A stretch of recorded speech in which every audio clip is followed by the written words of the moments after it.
Welcome to Real Relationship Goals, a podcast all about the realities of healthy relationships. Real Relationship Goals is a project of the Advocacy Center for Crime Victims and Children in Waco, Texas. If you or someone you know has experienced sexual violence or harassment and is seeking support, services, or needs more information, links to resources and our hotline number can be found in the description. The views expressed in this podcast are those of the hosts and guests and do not necessarily reflect those of their organizations or affiliates.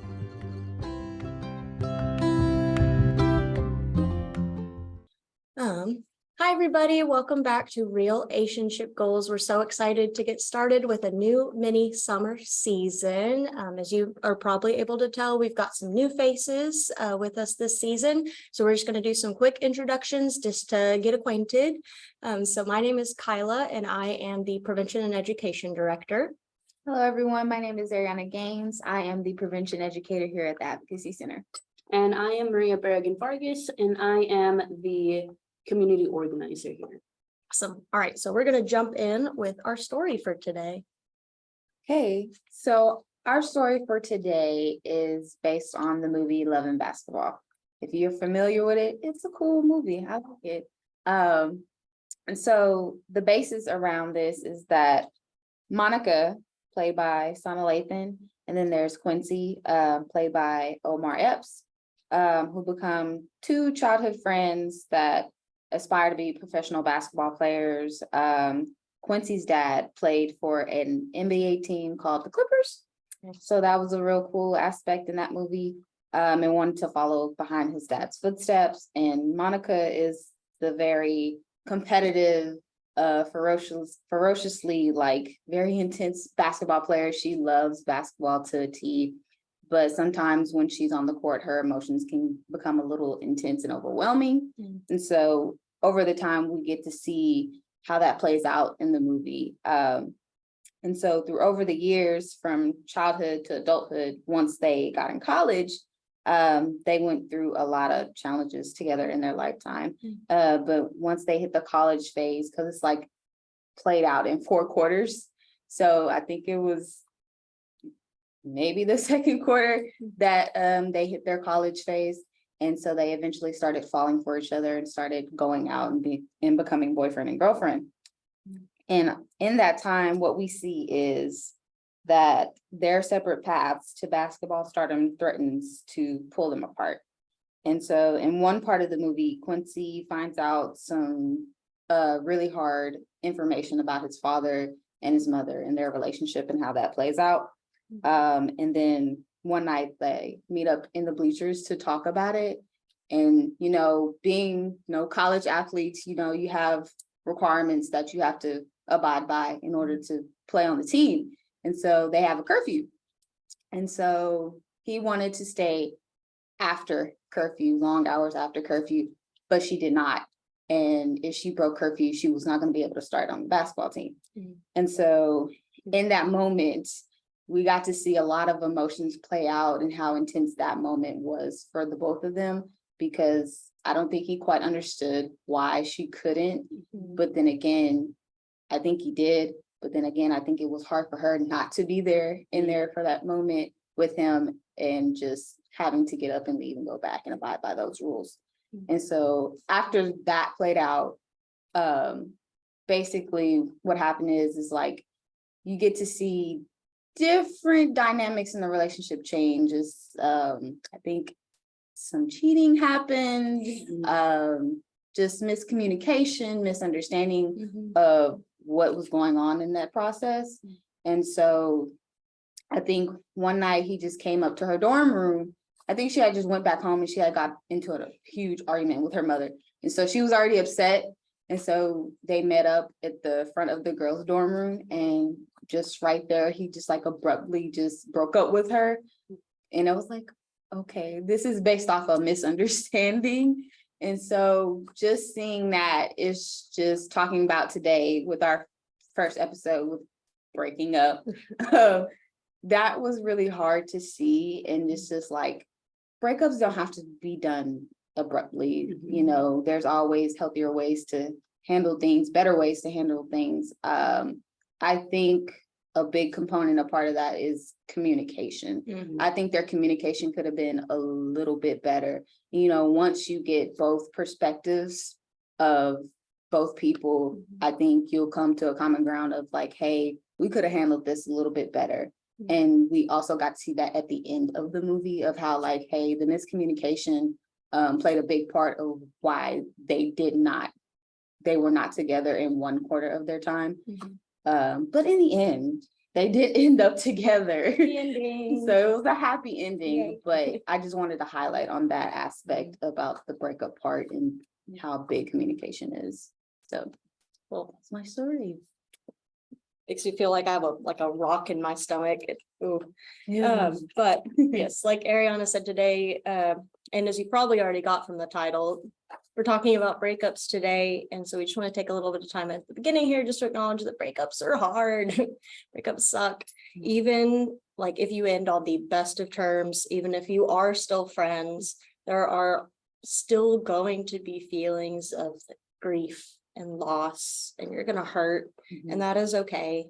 But right now we want to take our time exploring how you're able to, and how we have maybe navigated those feelings in a healthy way, or even what it looks like to navigate those feelings in unhealthy ways, and how we can kind of steer back the course to those healthy ways again.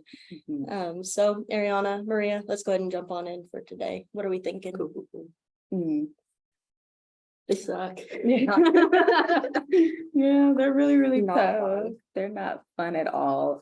It just puts you in a very uncomfortable space for anybody that's doing the breakup or anybody that is on the receiving end of being broken up with.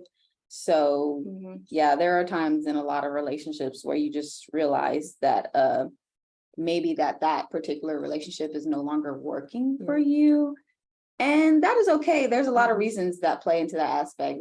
One could be just like growing apart, you know, having different passions for different things, and just maybe you're just not aligned in that time. And so I think it's just really important to just, you know, make sure that you are very aware of why you're doing what you're doing. And so that's my little take on that.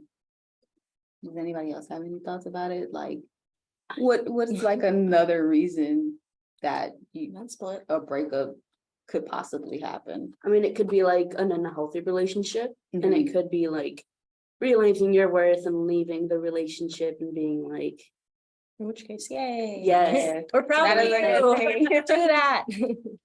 But that is, yeah, that's so hard. I think it's so complex because I think especially whenever you're on like the receiving end of the breakup, or like I know a lot of times it's kind of like being called a dumpy. never heard that. Oh really? Oh, I heard that so I've heard often. Is you just feel, it feels so unfair. It feels like it's come out of nowhere.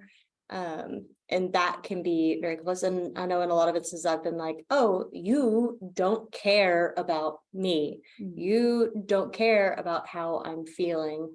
And a lot of times sometimes that can be true. Like Maria said, if it's like a really unhealthy relationship, that might be true. And in which case, we are so glad you're getting out of that situation, even if it's hard at the time. But it's not always like that. And a lot of times it hurts, and you are hurt by that. So whenever I think a piece for those that are looking to break up with someone in a healthy way is to be clear. I think like Arianna was saying earlier with our story, communication is so key in this. I always quote one of my professors from Baylor, and Carolyn Cole, and I always just want to acknowledge her common saying of clear is kind. It is the kindest thing that we can do for somebody else, is just to be honest with them. Yes. Any kind way. Yes. Yeah, I think that's important to highlight, because there are people who like just kind of dump someone and are like later. Yeah. And it's always like just important to realize like you can get your point across and like do it in a way that is, I don't think honorable is the word, but it's assertive in a way. Like, this is why I'm doing this, and straightforward, but in a way that's almost empathetic to that person as well. So, Oh yeah, because you still care about them, right. and you want to acknowledge their feelings and things like that. We have a strong rule here of no ghosting. Ghosting is not treating somebody honorable or with dignity. I've been guilty of doing that a little bit more in my past. But we also want to say that the no ghosting rule does not count for abusive relationships. If you are in an unhealthy situation and the healthiest and safest way for you to move forward is to cut contact, do that. That is okay. Or if sending a text and not seeing them in person is the healthiest thing for you to do and the safest thing for you to do that. Safety is our top priority. And Always. then I think kind of to add along to that, if you're like in a relationship where the other person might be abusive, like it would be a good idea to, like, before leaving, come up with a safety plan with someone you trust. There are hotlines out there that you can call as well to help you navigate through all of that. So even with talking about like doing groups and talking with different students, some say that they wouldn't want to break up in person just because, like, it's really uncomfortable for them to just like having to do that in person, having that face-to-face contact with that person, because you might not want to see them cry, you might not want to see them upset, sad, angry, or any of those things, because it sucks seeing someone cry and be upset because of you, and not necessarily, it doesn't always have to be just because of you. It could be just because they have to deal with that situation and realize that this relationship has come to an end, and sometimes you don't have control over that. Like, when you are on the receiving end, you really don't have control over that. So that can be just really uncomfortable. So yeah, students, I pay attention to you guys. We hear what you're saying. We hear what you're saying. And I think that offers a really good transition kind of in perspectives. We've kind of been talking about from the perspective of if you are doing the breaking up, but what do you do? How do you feel if you're being broken up with? Short answer, bad. It feels bad. But what do y'all think about that? No, I agree. I think it also kind of maybe depends on the way it's being held. Yeah. Or not held, but maybe handled. Yeah. If somebody's like, hey, like, I've been thinking this through and maybe this isn't where I need to be going in my life or anything like that. If they're being really respectful about it, I think it would be like kind of common courtesy to like be respectful as well and not be like, no, don't go, even though that might be what you want to do. Yeah. What do you think, Arianna? Something happened right there. I don't know what happened, but what I think for the person that is on the receiving end is basically, after that situation has occurred, like, give yourself some time, like, give yourself some breathing space. If you need to go to your room or whatever that safe space looks like for you, whether that's sitting close in with parents or siblings or a friend or anything like that, or if you just want to be alone, just going and just like taking a moment for yourself in a room and just like taking a breather, because I know that is a lot to process and a lot to take in. So also, like, another component that would help, I've spoken on this in multiple seasons that I've been in, journaling is very big and popular in society today.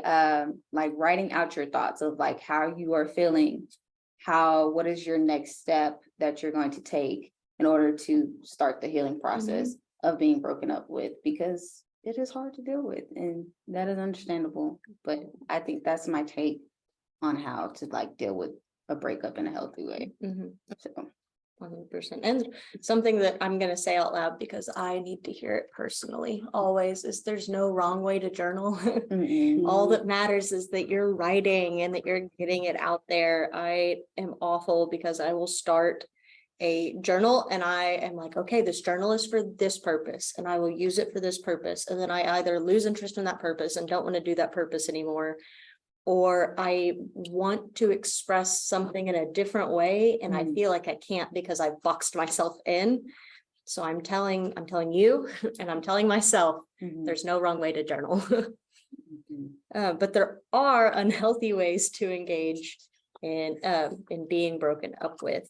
What are some of those things that come to mind? Oh man, I think I've been guilty of like a couple of these.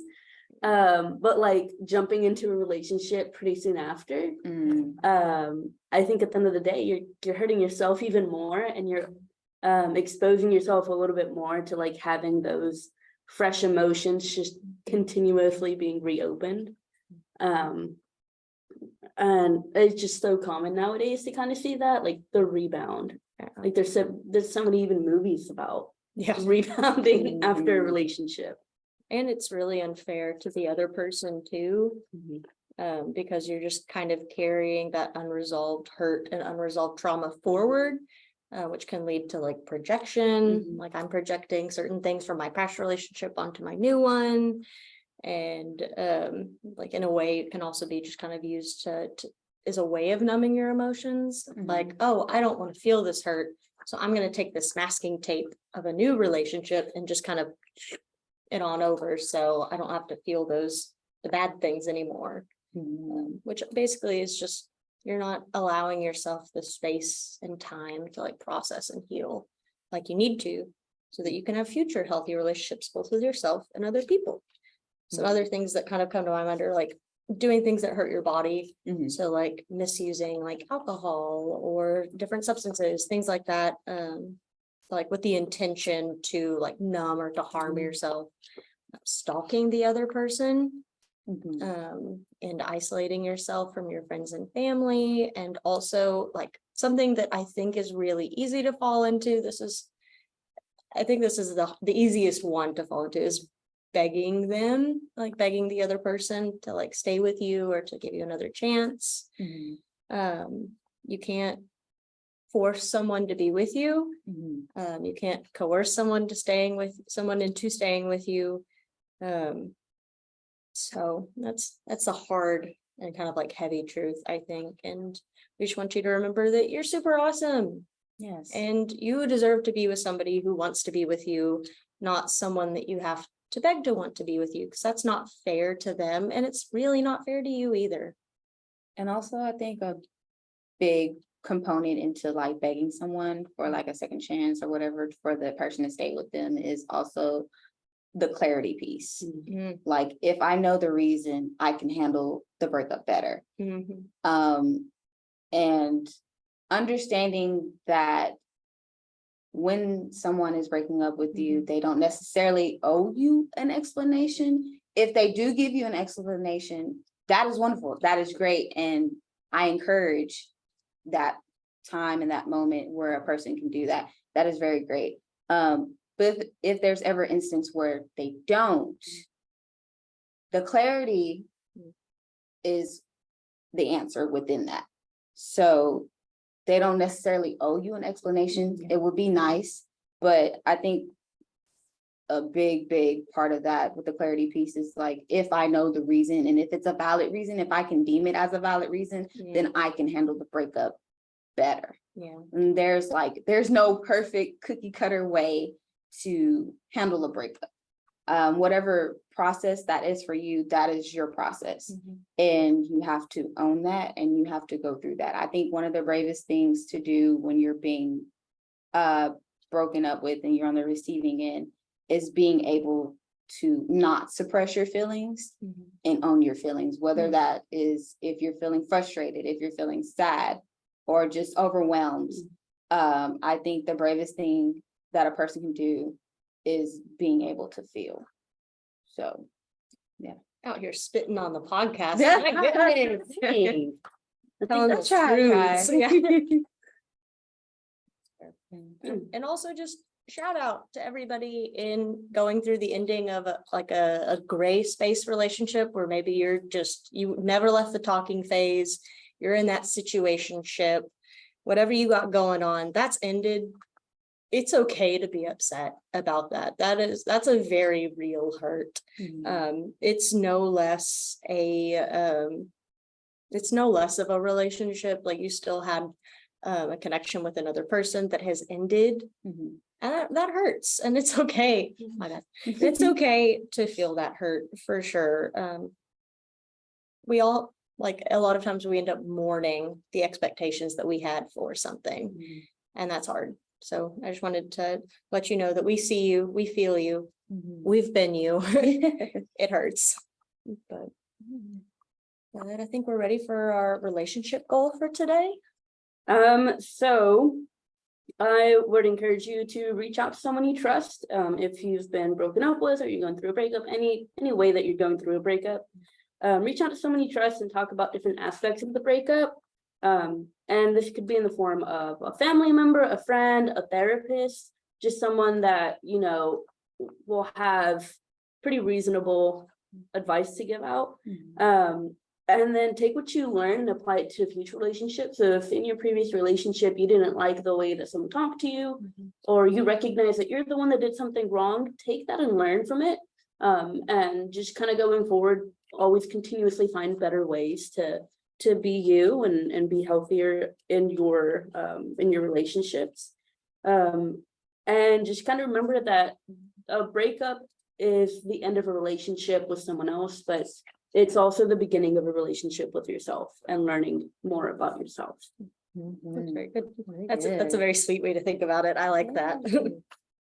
Good. And I have our recommendation. I recommend having a self-care / mental health day.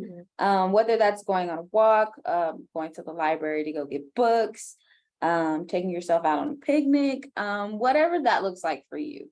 That feeds your soul, you know, makes you happy in that moment. If you're a person that's into writing, I know something that's become really popular are self-reflection, self-love journals. One was recommended to us not too long ago, and it's called After the Breakup by Lindsey, Dortch. Yeah. All right. Well, thank you so much. Thanks so much for joining us again this week here at Relationship Goals, and we will catch you next week. Bye. Bye.